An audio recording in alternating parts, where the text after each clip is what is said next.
Welcome to Let's Thrive Postpartum.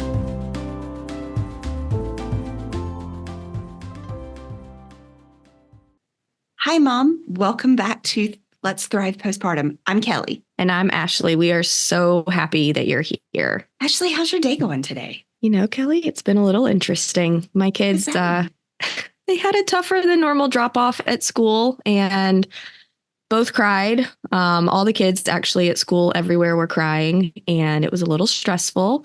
Took longer than normal. So I have an extra large cup of coffee this morning, and we're just going to keep the day rolling. It's Friday, so that's a good thing. Friday. So if you're joining us, probably not on a Friday, we're recording Friday morning, and it's been a day, the end of a long week. Hopefully you guys are having a great start to your week. Yeah. What about you, Kelly? How's everything going so far? It's been good. My husband was on drop-off duty this morning, so it's nice when you get a little moment not in the drop-off line. So enjoying the day. Oh, that's amazing. That's amazing. Well, thank you all for joining us today. Today, we are going to jump in and talk about how postpartum depression and anxiety pretty kind of changed me and Ashley's life. We want to tell you our story, why we're here, kind of walk you through the goods and the bads and what it was like for us. Ashley, anything you want to add?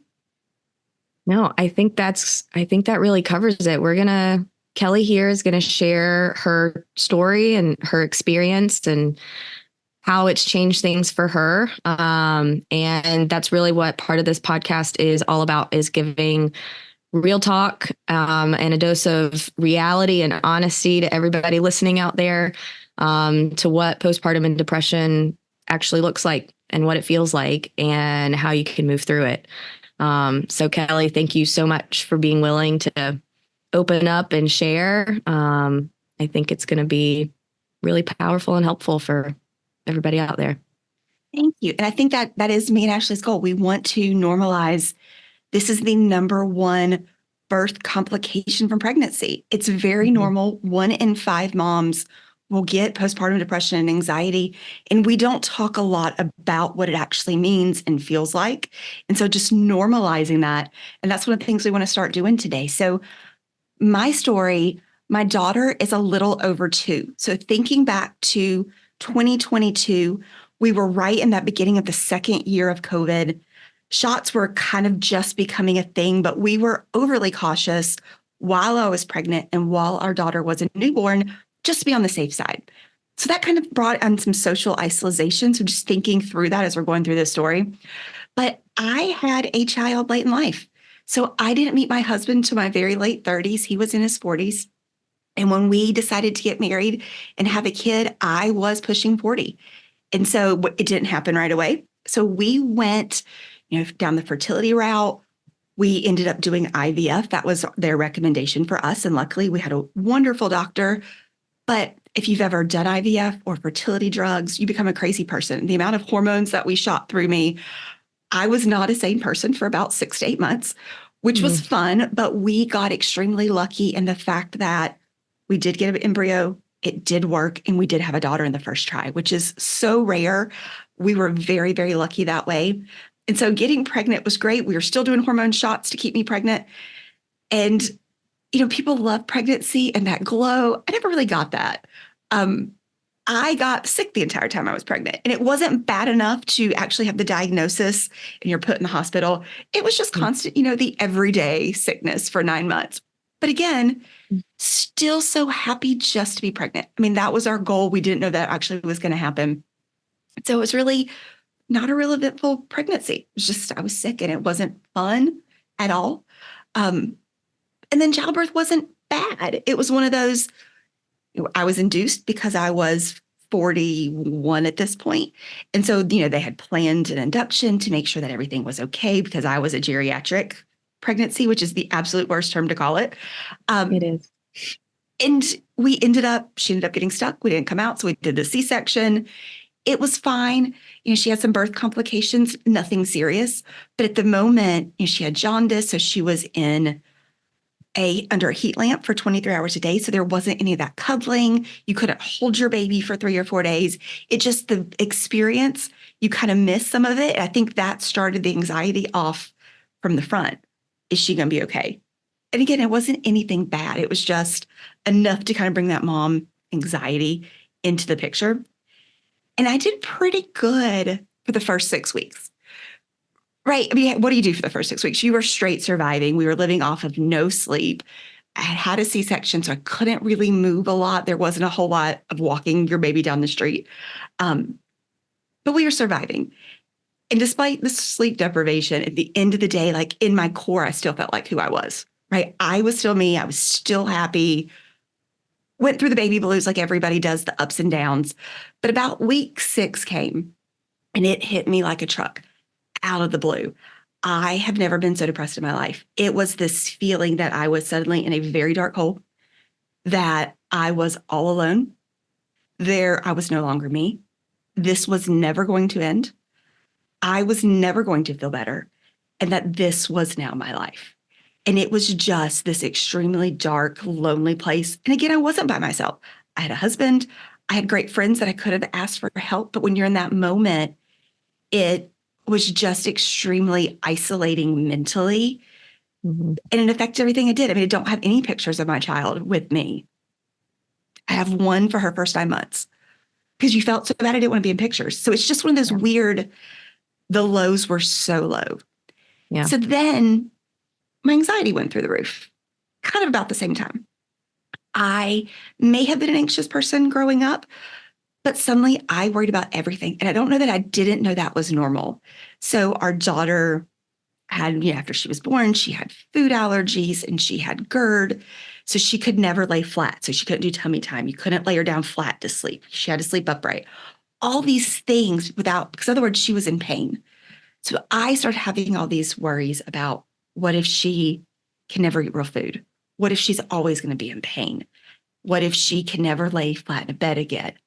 All these things that were valid, they kind of consumed every thought I had. And that's kind of the triggering point. And then if you think back a couple of years ago, there was a baby food shortage and that crisis. So our daughter, because she had food allergies, was on a very specific formula that was affected by that. So we didn't know where her food was coming from. So I had people all over the country, friends and family, going to stores, trying to find this food. I had a relative in France who offered to try to figure out how to ship some into the country for us. It was crazy and extra anxious. How am I going to feed my child? We ended up, finding Facebook groups, kind of not black marketing, but like finding people who had extra versions that could send us some. But again, it was just that feeling of, is it ever going to be okay? And how am I so unprepared for this? Like I was so stressed and worried all the time and I thought I'd prepared. How was I not prepared for this? And that kind of just became this vicious cycle where my worries made me more depressed. That made me worry more. And it just kept going in this very, very, very unhealthy spiral downward. And then I think because my anxiety was so high, I got extreme mom rage. I'm not usually a mad person, but the instant flashes of mom rage are real that would come out to my child who was innocent or did nothing, or to my husband. And then following that, I would have moments of complete dissociation, which that means all the emotions just went away and you were kind of looking at yourself from the outside. Never experienced that. It was just one of those very weird moments in life. And I still at that point was thinking, okay, I can do this. I can hold on.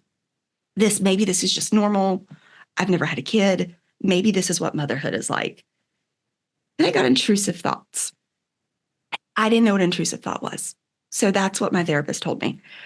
I started just out of the middle of the day, started getting these flashes. And it was like somebody held up a Polaroid picture. For us old people, if you remember Polaroids, it was just a black and white picture that popped into my head. There was no time frame, no rhyme or reason. There was no emotion connected to it. It was just a still black and white picture. And every time it was somehow I killed my child. I was walking up the stairs and suddenly the picture was I had dropped her down the stairs on accident. Or our living room has a balcony above it that you walk by. I threw her off the balcony. Or she ended up like in her swing passing away. It was just all of these moments that came out of nowhere And I was so protective of my child. I never would have done anything to her. So to start having these thoughts that you couldn't control and these visions that I've never had, that's when I think I hit my low and said, okay, I don't think this is normal. So at that point, I was like, I need help. I don't think moms see visions all the time. So I went to my OBGYN. She was who I knew. She was fabulous. I loved her. She was amazing during birth. And so she immediately was like, come in tomorrow. Here's some medication. I took meds. And as any of you moms have known who've taken, medication for depression, it took about 4 weeks for it to kick in. And during that 4 weeks, the side effects were not something I enjoyed whatsoever. And so at that point, my OB/GYN had referred me back to my normal doctor. So I went to my normal doctor, said, okay, I don't love these side effects. So then we transitioned to another antidepressant, which took another 4 weeks to kick in. And again, I didn't like the side effects, but what they outweighed, side effects weren't as bad as what it was. So it made my lows less low and my anxiety less high. It didn't cure anything, but it kind of brought me into a good middle state, which I appreciated. And so I stayed on medication for a good 6 to 9 months. But that's 2 months right there of waiting for help. When you are in something, that to me that wasn't helping. And so I also found a therapist. I decided, okay, I need somebody to actually work with me. I'm seeing intrusive thoughts. This is terrifying. And I thought it would be a lot easier to find a therapist than it was. So I wanted somebody who specialized in postpartum depression and anxiety. I didn't want a great normal therapist. I had those. I wanted somebody who said, this is what you're going through. Let me help you. I live in the state of South Carolina. And so you've got to find a therapist who's licensed in South Carolina. And I couldn't find resources. So I spent hours at night in bed crying, looking for a therapist. And I found a couple. You spend time on their website, reading about them. Do you like them? Do you want to tell them your scariest thoughts? And I approached about 4. All of them had wait lists. And I finally found one practice who had an opening. And I got placed with the most amazing therapist. She was great. And so I started seeing her on a weekly basis. Again, that process took me a month and a half to get into a therapist. And she started working with me and teaching me, one, that this is normal.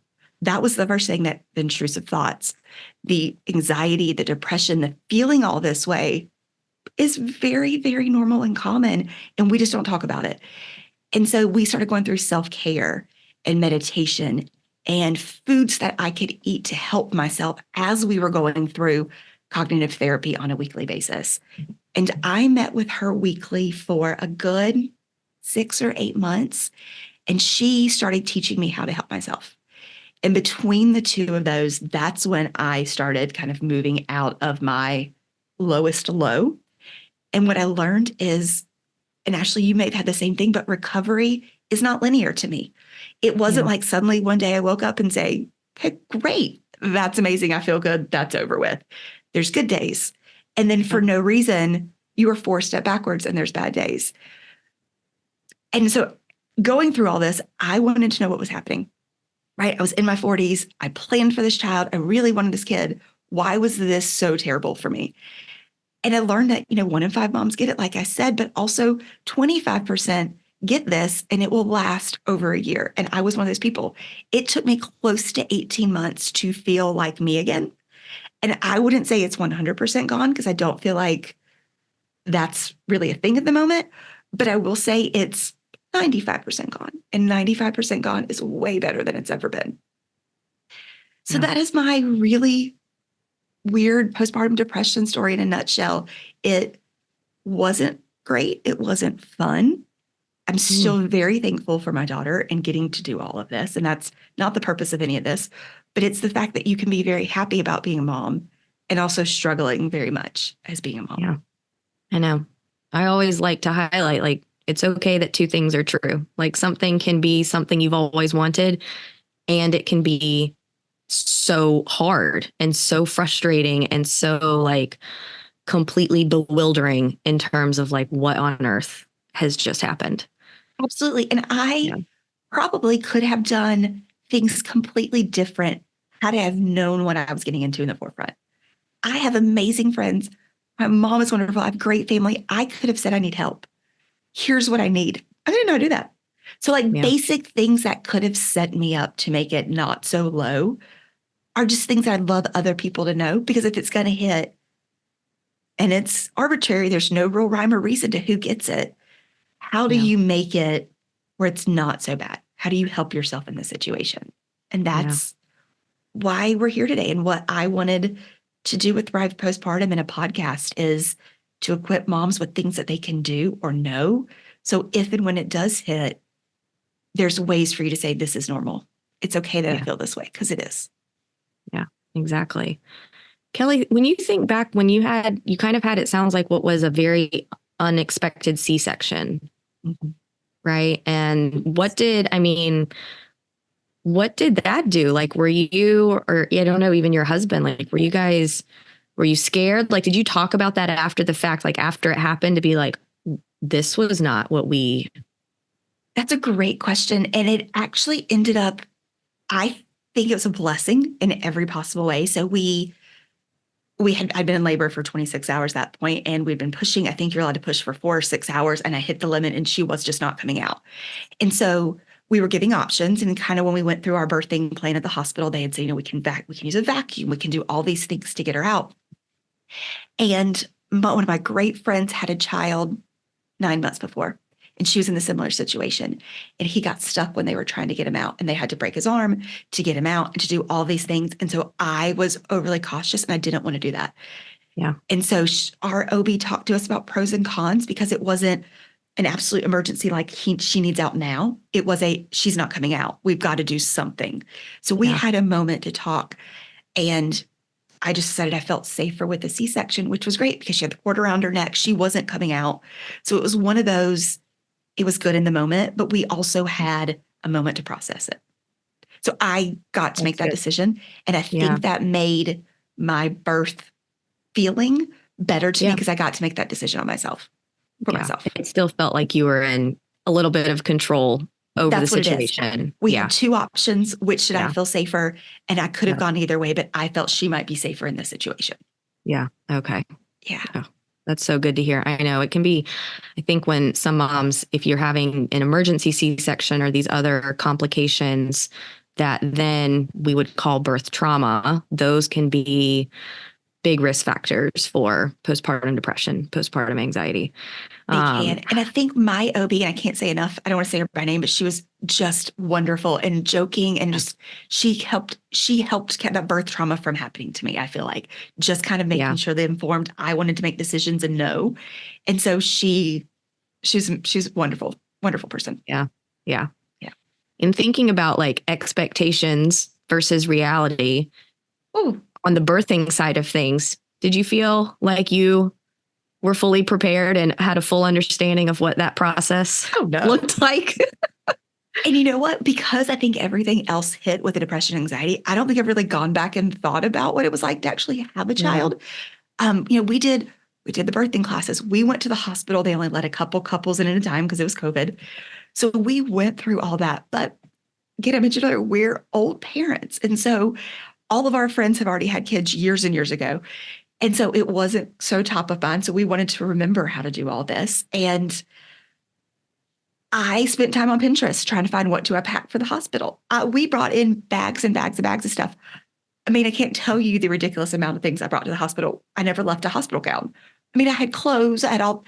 Yep. So from an expectation of what did I expect and what did I deliver, I was way off base. I had every recovery because I had time to plan, and I'm a big planner. Also might lead into a little bit of the postpartum depression and anxiety when you're an over planner. So I had every recovery thing at home. Like I had stations in every bathroom. Well, then I didn't have a vaginal birth. And so that changed that plan every once in a while.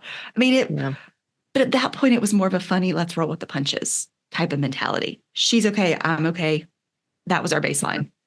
Yeah. And then the rest. Looking back, did you have a postpartum plan in that bag that you packed for the hospital in terms of how you're going to take care of yourself instead of just the baby? Like, what's a postpartum plan? That's my answer to that one. No, I never thought about me. Yeah, I know. And again, I had every plan. We had a plan. I mean, I had a return to work plan because I loved my job and I wanted to go back. I mean, I was in my 40s. I'd worked hard for where I was. We had that plan We had a plan for who was going to sleep at night. My husband had meal prepped weeks of food and had him in the freezer. So that way he'd have to worry about cooking so I mean, we had that plan, but there was never a plan of how were you going to look after your mental health? Yeah. Didn't know that was a thing. That could have been helpful. So moms, if you are pregnant, let's think through a postpartum mental health plan. I missed that mark completely. I know. Maybe we should do a whole podcast on like a postpartum like wellness plan. I think you're right. To equip moms up front, here's things you can do to lessen what could happen.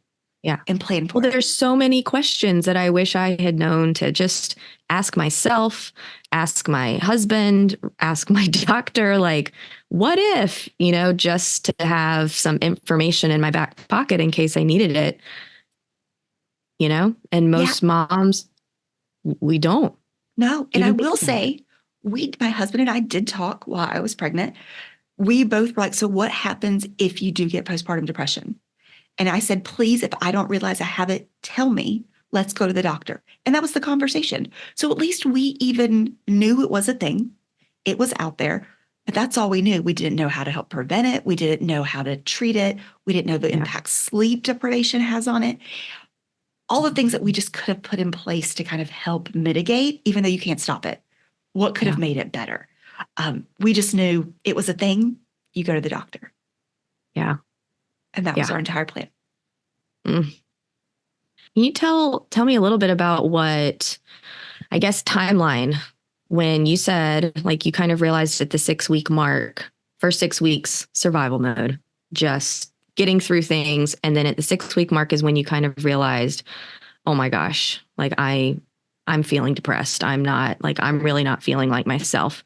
How long was it, do you think, between then before you were able to talk with your OBGYN that first time? That is a great question. So I'm trying to go through the timeline in my head. I might be slightly off, but around 6 weeks, I did my 6-week OBG appointment. It was great then. So it was after that appointment. Okay. And it was probably later that week because I know I would have brought it up. So I ended up going back with her. I think I started feeling bad around week 6. I don't think I went and got medication until I had progressed when the intrusive thoughts started happening. And I would say that was probably around week 12. I think I took that 6-week downturn from depression and then anxiety. And then it just kept going down and down. And that's probably around week 12 that I went and then started the couple month process of medication.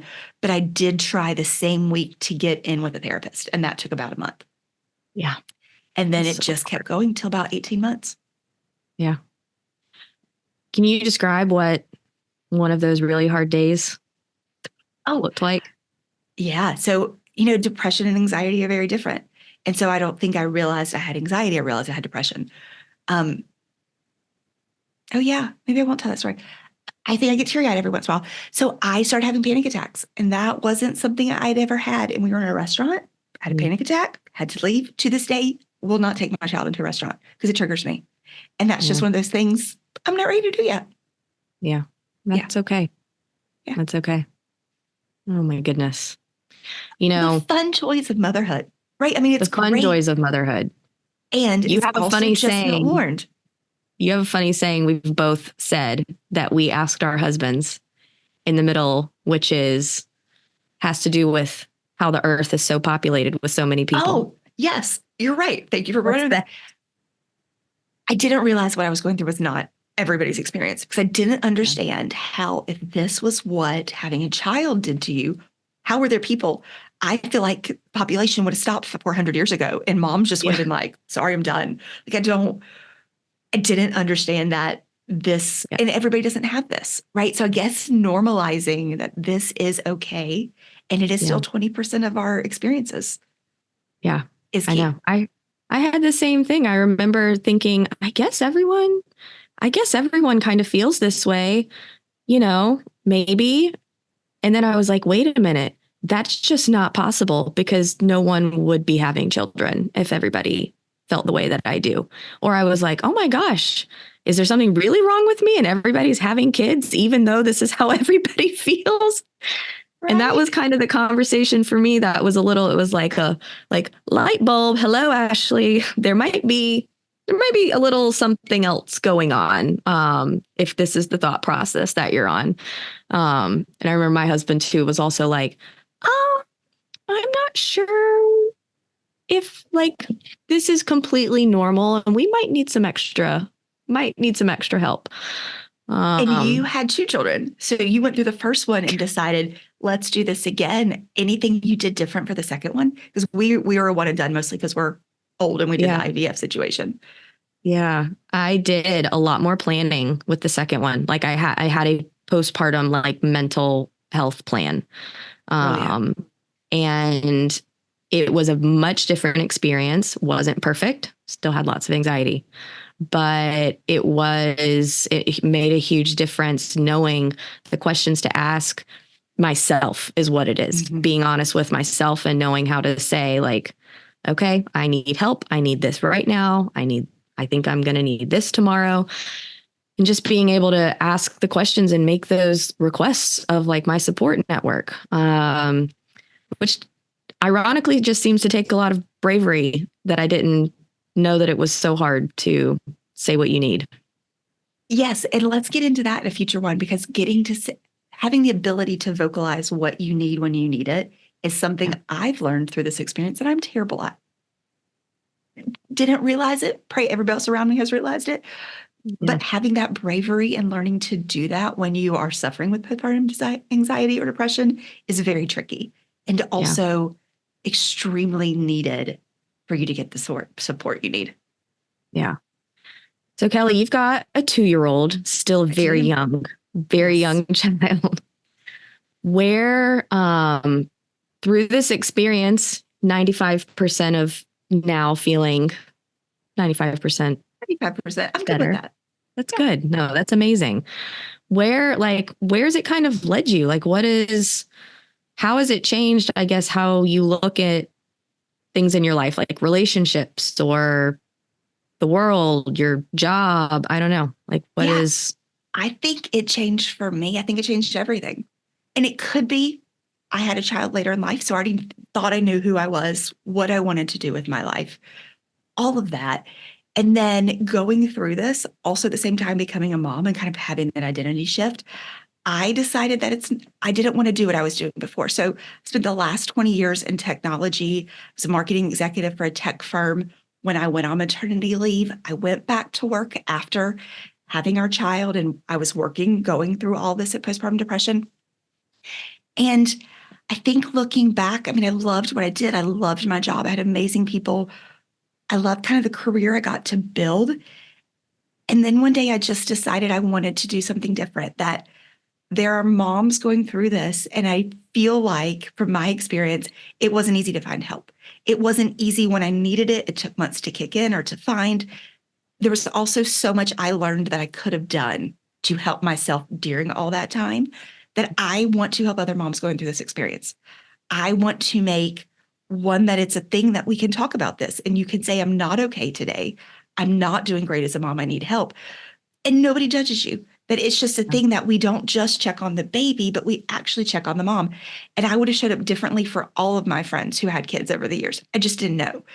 And so I ended up leaving corporate America and have decided to start Thrive Postpartum. And it's a virtual community of moms to come in who are only suffering from postpartum depression, to take classes, to learn about what it is, how to help yourself, get support groups, meet other moms, and have a safe place to say, I'm not okay. How do I help myself?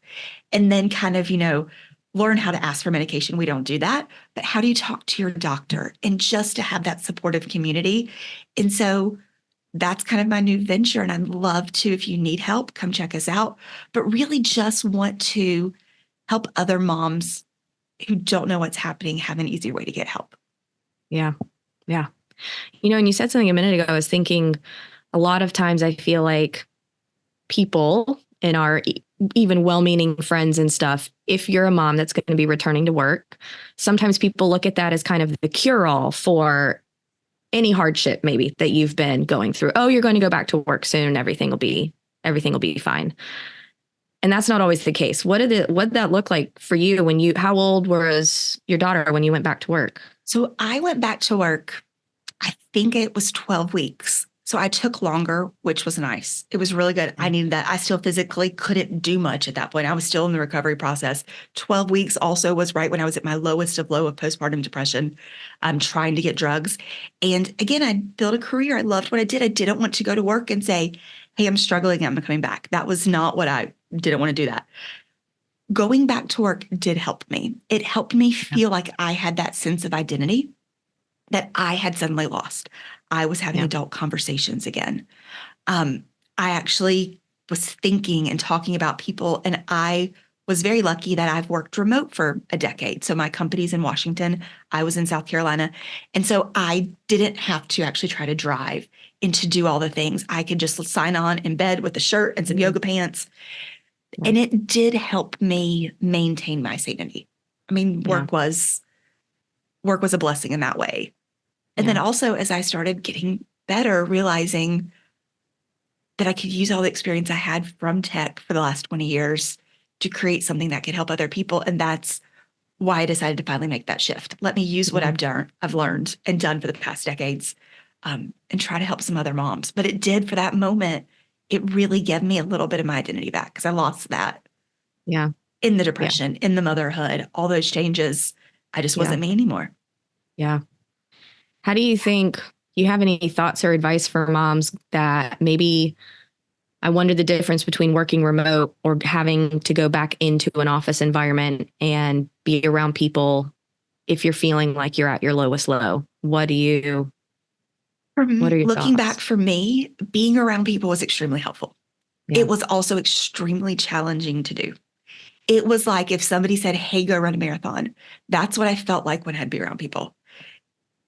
I didn't want to have to get dressed. I didn't want to have to engage. All of that took energy I just didn't have. Yeah. But then as soon as I was there and did it, social support is so key to helping treat and support your postpartum depression, and getting that time with people, even if it was a Zoom meeting, right? Even virtually getting to engage with somebody was so beneficial. So if you are going back to work, if that is a place in your life that you're doing, look at it as a positive in certain ways. Right? It did give me something that I was lacking very much. And again, we were in COVID era, so you couldn't just have friends and family and all of that over. And so it was kind of my only way to break isolation outside of my husband. Yeah.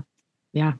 You're right. Our daughters were actually born around the same time, and I forget what the world looked like still at that time. You couldn't take your child to the park or go do things. It still wasn't safe at that point. I mean, you could have, she was a newborn. We were overly cautious, right? So we just didn't.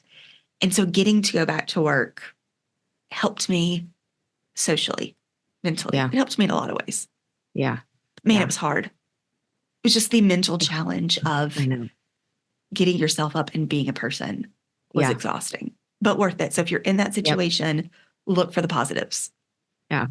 I don't know about for you. When I went back to work, I remember also kind of having this almost dissociative experience of like, I'm going back to a job that I already had before I was pregnant and around all these people who knew me before and during like my pregnancy. And now I'm back, no more baby bump. And I'm suddenly a mom back doing the same thing, but my entire life has changed. And I couldn't figure out how to reconcile these worlds. Like how I was like, how do I fit in now as a mom coming back though to a role that was very familiar. And it just was this very bizarre, I don't know. It's an identity How did you thing. do it? It's very much an identity because who you are fundamentally changed, even though who you are did not change. Yeah. Nothing else changed except that I had a baby, but that also meant that everything changed. Especially if you were having anxiety or anything on top of it, everything changed. Yeah. And so I don't know. It's interesting. We'll do a whole thing on identity too one of these days. In my moment of lows, it grounded me. It grounded me to back up. But I had been with the company for a long time, and they grounded me back of, you're still you. And I needed that. Yeah. And I had great coworkers. Yeah. I was very thankful they didn't treat me different coming back. They were aware of, hey, you might need to now leave early to go pick your child up from daycare. Like those type of things. But it was never, I wasn't different to them. Yeah. And I needed that. Yeah. That makes a lot of sense. Motherhood is fun. It is fun. It's also sometimes not fun. Yes. And I think if you're listening, that's the one thing that over these episodes, we want you to get that it's fun and not fun. And we want to be able to talk about the not fun times just as much, if not more, because social media is going to tell you it's great the entire time. And it's great in flashes. It's not great in flashes. Yeah. It's all there. Yep. Kelly, is there anything else you were hoping I was going to ask or inquire about? No, but I think if you're listening to this and you are struggling at the moment, the one thing I would have wished I would have known, there's lots of things, but the one simple thing I could have done better is sleep deprivation. And sleep deprivation, you can't help yourself heal mentally if you're not sleeping. And when I hit my lowest of lows, I remember I got 1 hour of sleep one night and I thought, nobody needs more than an hour. The world should not need more than an hour of sleep. This is great. Yeah. That's not normal or healthy. And so I think it took me having to ask for help to get sleep and us getting creative as a family till I could actually catch up on sleep before I could do anything to help myself. So if you can get a couple more minutes of sleep today than you did yesterday, I think that would be key, because you have to have sleep even if your child isn't sleeping, or else you won't be in your right mind. Yeah. And I know it's hard. I mean, I think every single mom in the world rolls their eyes when somebody's like, sleep when the baby sleeps. That sent me into the biggest internal rage tornado when somebody would say that to me. And it is also true that you need the sleep. And how did you get sleep? What did your family figure out? I am with you. I told my husband at one point, if one other person says sleep when the baby sleeps, I'm going to throat punch them. I had mom rage at that point. I wasn't sleeping because our child didn't sleep very well. I mean, she had stomach issues. She couldn't lay down in a crib. So she didn't sleep well. And so we ended up having to ask friends and family. We had my mom come certain nights where she would be the night nurse. Then it got really desperate because I still couldn't sleep and we were both back at work, that we ended up having to say, let's take money out of our savings to hire somebody to come sleep in our house 3 nights a week. And that person showed up at 10. They left at 6 in the morning. And it was something I never planned on doing. But when I was so desperate that I needed a couple hours of sleep, that was our best call, right? And then there were times that I just had to sleep and say, someone take the child. I'm going to go take a sound machine and go in my room at 2:00 in the afternoon because I haven't slept in 30 hours, right? Just the little things. But I had to ask for help. Yeah. Friends, family. And then we ended up having to pay someone I think we used for 4 weeks to come in and give us sanity. Yeah.